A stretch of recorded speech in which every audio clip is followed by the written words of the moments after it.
So we'll begin by reading, you know what? We'll read the introduction and then holy cow,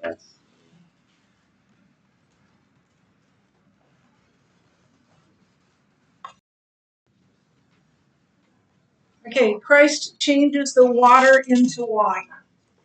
It's the wedding day. The bride and her mother and friends have planned for weeks, or maybe even months, for this big day. The groom is, as usually the case, has been relegated to watching all of this planning and decision making from a safe distance. Everyone involved in the wedding wants everything to be perfect, go off without a hitch. The wedding party has rehearsed everything that is supposed to happen. They've practiced marching in. They've noted exactly where they are to stand. They've memorized their cues. They even know where to stand in the receiving line afterward. Everything is ready for for a perfect wedding. But they didn't count on Murphy's Law. If something can go wrong, it will go wrong. And despite their best plans and intentions, it does. Any number of things could go wrong, including some of the following possibilities. The groom passes out just as the bride reaches the altar on the arm of her father. The bride trips over her train as she goes up the steps and falls flat on her face. The preacher calls the groom or the bride by the wrong name. The candelabra falls, setting fire to the carpet. The wedding coordinator of the church forgot that a noisy youth activity was scheduled next door to the auditorium at the same time as the wedding. The wedding is to be held outdoors, and the weather is rainy, windy, and cold. The ring bearer or the flower girl misbehaves, disrupting the ceremony. The best man forgets the wedding band. The best man, in transferring the ring from his pocket to the groom's hand, drops it and it bounces down the air conditioning vent. And these are just a few of the innumerable things that could go wrong and have at a wedding. By the way, at my wedding, mid morning, I saw my father running out of our house with cleaning supplies. And I said, "Where are you going?" And he said, "Don't matter. It doesn't matter. Don't bother." So he was going to the church because the bathrooms were flooded and there was junk all over the bathrooms. And so he went there and cleaned it up because we got married on a Sunday. There was nobody else there to do it. So yeah, that was the problem with my wedding. These are just a few of the innumerable things that could go wrong and have at a wedding. Talk about life's most embarrassing moment. At the time such mishaps occur, it's a disaster. Although people in the audience might find these mishaps humorous, other people are embarrassed, perhaps even angered by them. On this day, of all days, everything was supposed to go perfectly, but something went terribly awry. Jesus also went to a wedding where something went terribly wrong. The Bible doesn't tell us who was getting married, but it says that the wedding party ran out of wine at the wedding feast. That must have been a great social embarrassment to both the families of the newlyweds and the people responsible for providing the party. But Jesus came to the rescue. In this lesson, you will learn how Jesus turned this seeming disaster into a spiritual learning opportunity. See how many lessons you can glean from this embarrassing moment. So we're going to read the passage and then we'll answer these questions together.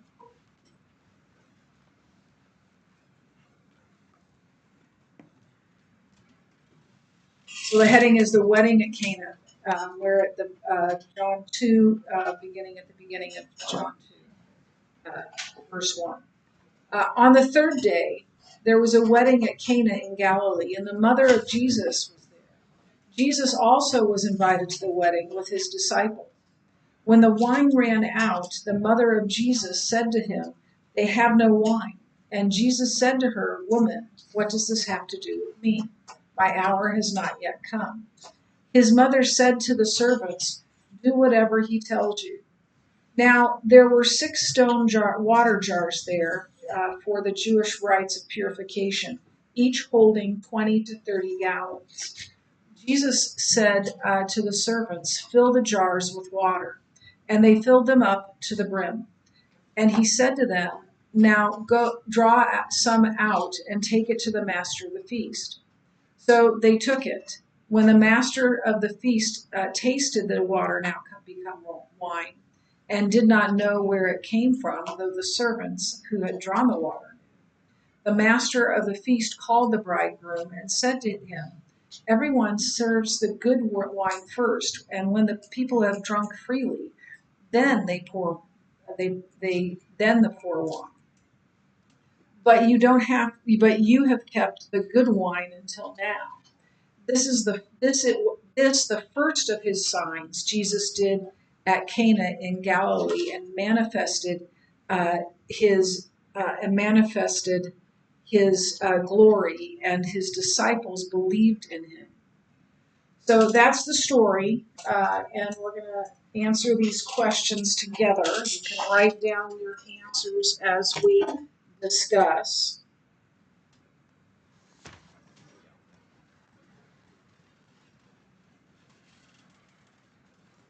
So, what do you think Mary expected to happen when she told Jesus there was no more wine? Why did she bother Jesus? What did she think would happen?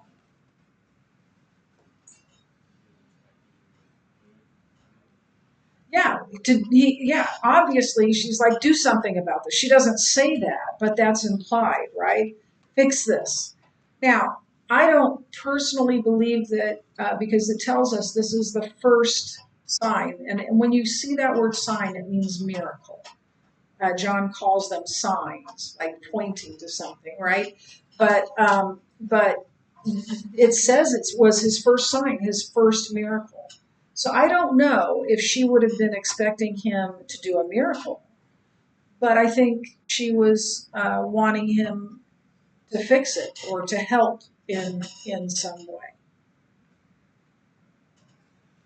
Why would she have had any reason to believe he could or would do anything about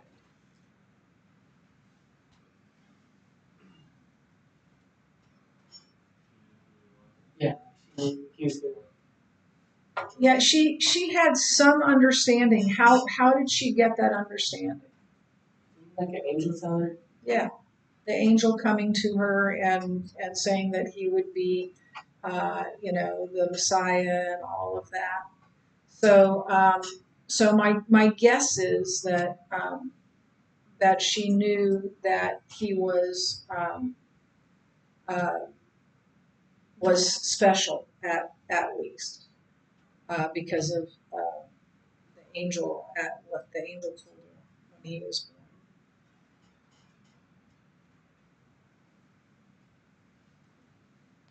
Now we're going to see a number of times Jesus is going to say, "My hour has not yet come," and I'll tell you more about this as we get into the lecture. But and I think I'm going to do an insert on this one too. So and this is for the first time in John, we hear, "My hour has not yet come," and he's going to say that several times, and then um, shortly before his crucifixion, some non-Jews are going to come to Jesus, and I think it's and two disciples open the door to these non-Jews, and they call them Greeks in the ESV, and they say, "We want to see Jesus," and so they go. His disciples go to Jesus and say, "There's some non-Jews that want us, some Greeks who want to see you," and he says, "My hour has come." But we're going to hear that his hour hasn't come. And we're gonna talk about what does that mean as well. So, so what do you think Jesus meant? What was his hour?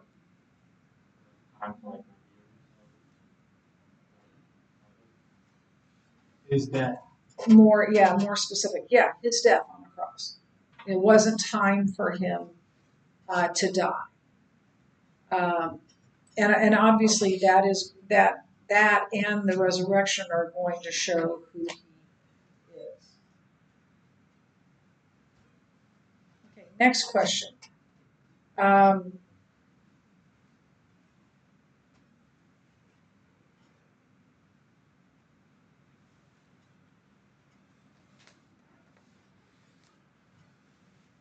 What can we learn about Mary's command to the servants to do whatever Jesus said? Do whatever he says. Trusted him. And I think that's a good apologetic for us as well. That we are to trust Christ, right? And sometimes that's easy. Sometimes it's necessary for whatever we're going through. But there are times when we want to go our own way and not do what Jesus wants us to do. And those are the times when things fall apart because we didn't do what Jesus said. So, yeah, so do whatever he says. That's really good advice. So the person in charge of the feast, the master of the feast, as he's called, said the wine Jesus made was the best of the entire feast. If you were one of the servants, what would you have learned about Jesus by this statement?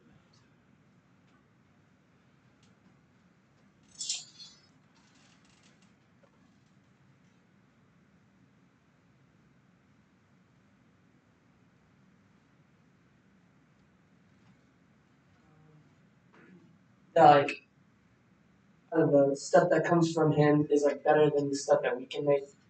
Absolutely, yeah. What comes from him is better than anything we could make, anything we could do.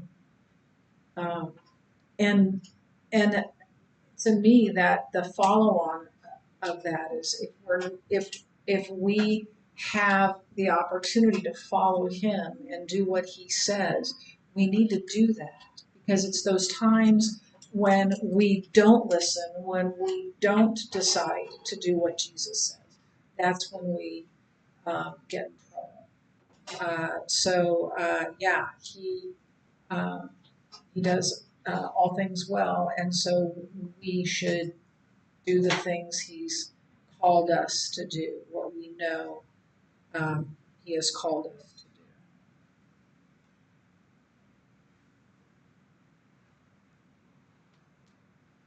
So verse 11 says, this sign manifested Jesus' glory. What do you think his glory is? Let's start with that. What do you think his glory is?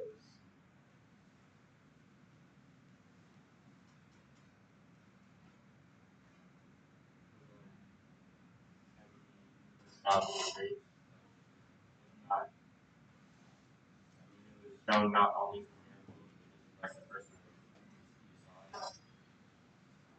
Yeah, his heavenly traits, his goodness, his power, his and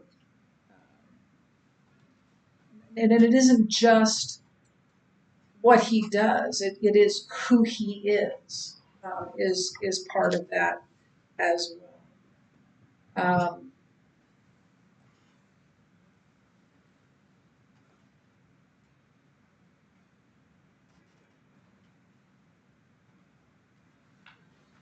So yeah, I think that's good.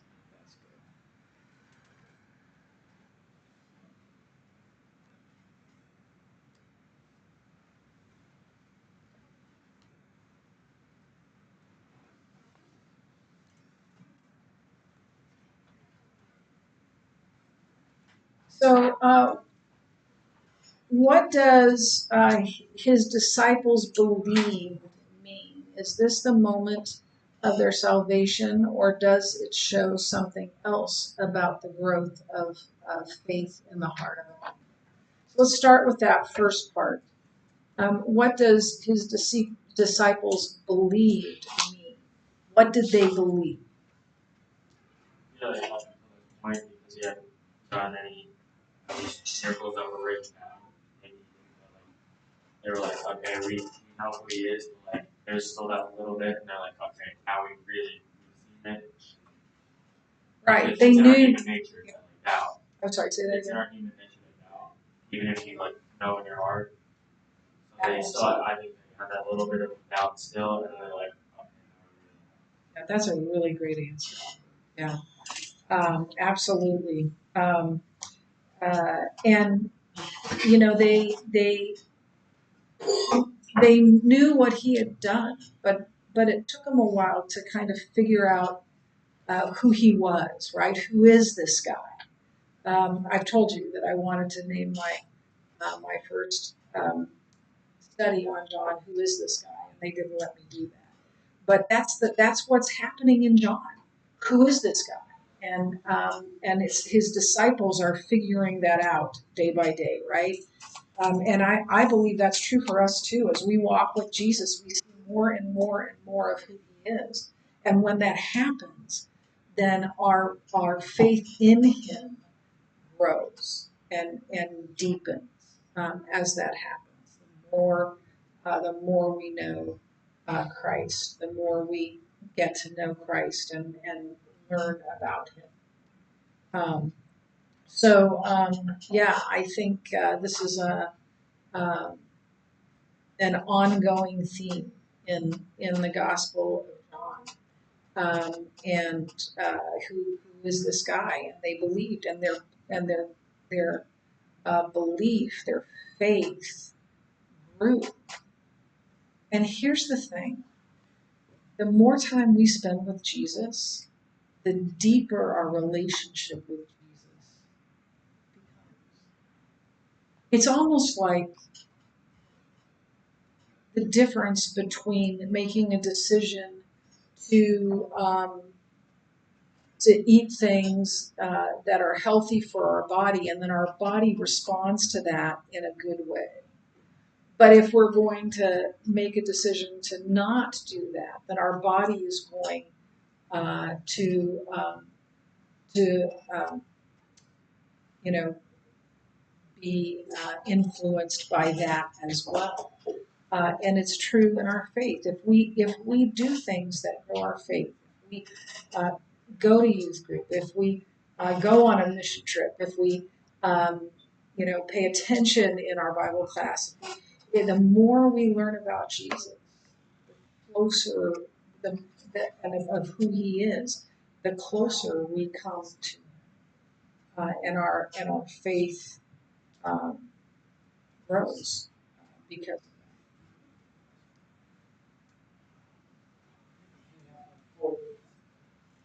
Against the gym.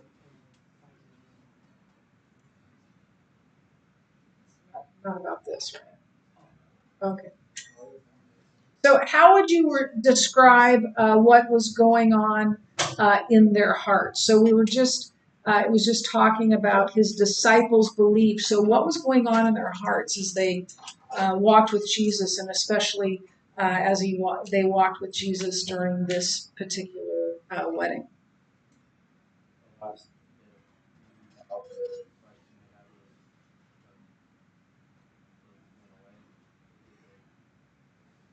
Yeah, that dispels the doubt, right? And it doesn't mean you'll never doubt again, right? But the more we know of Jesus and the more time we spend with Jesus, the more, I believe, the more we see him at work. We're more in tune to what he's doing, and we see him at work, and it grows our faith. Little by little, it grows our faith. And I don't know if I want to say I don't think there is a time. I think that it There isn't a time. I don't think anyone gets to a place where they've arrived in terms of their faith. I think there's always room for our faith to grow. No matter how old we are, no matter how long we've been walking with Jesus. I've been walking with Jesus over 40 years. I've lost count at this point. I'm not very good at math. 1978 to 2024 is, but it's a long time. That's what I know. But I'm still learning and I'm still growing, and not perfectly, and I mess up more than I do good. But as we walk with Jesus, we get to know Him. It's not rocket science, right? The way you get to know anyone is to spend time with them, right?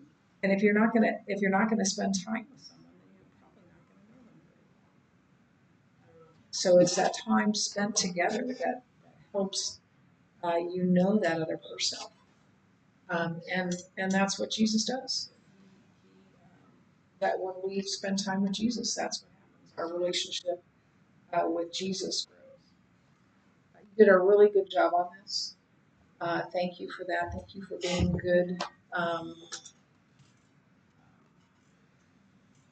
participants in these discussions. It's helpful. And we are